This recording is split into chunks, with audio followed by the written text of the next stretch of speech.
the 20th century, wireless technology integrated with the human body was nothing more than science fiction. But today, Wi-Fi connected devices like heart rate monitors and sleep trackers have become common parts of American life. How has bionic technology evolved so quickly from science fiction to reality?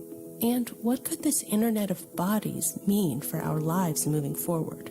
RAND researchers are studying this phenomenon and what consumers and policymakers need to know as we veer into uncharted territory. The Internet of Bodies, or IOB, is actually an ecosystem. It's a bunch of devices that are connected to the Internet that contain software and that either collect personal health data about you or can alter the body's function. We think of the Internet of Bodies as this collection of all these devices as well as all the data that the devices are gathering about you. And in healthcare, Internet of Bodies has been around for quite a while.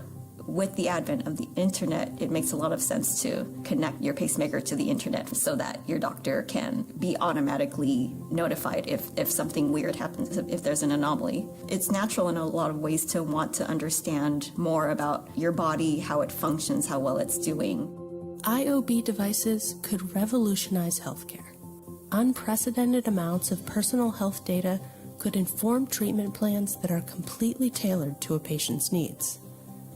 There are pills now that have an electronic sensor that let a healthcare provider know whether you have taken the medication. Other things like precision medicine. So precision medicine is the idea of creating pharmaceuticals or treatment like specifically for your body, for your personalized treatment.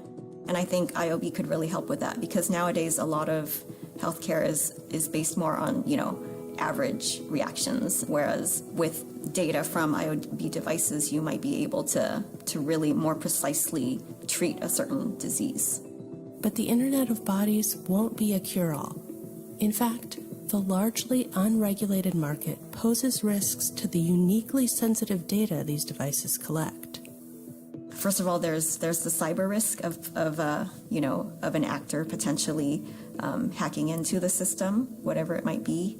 There's the privacy risk of all this data that's being collected, and the regulations about that data are really murky at the moment.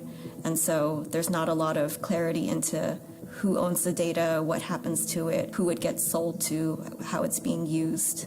And there's even potentially national security and global security risks. A few examples of these risks have already played out in real life.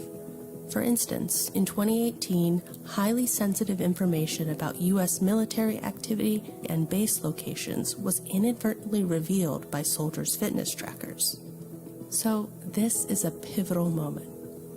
What can we do to make sure we reap the potential benefits of the Internet of Bodies without risking our privacy, security, and personal autonomy? Consumers should be wary of IOB devices because as it's becoming more and more popular, all of this intimate data is being collected, arguably more intimate data than we've ever really recorded before. There's no clarity on what is being done with that data.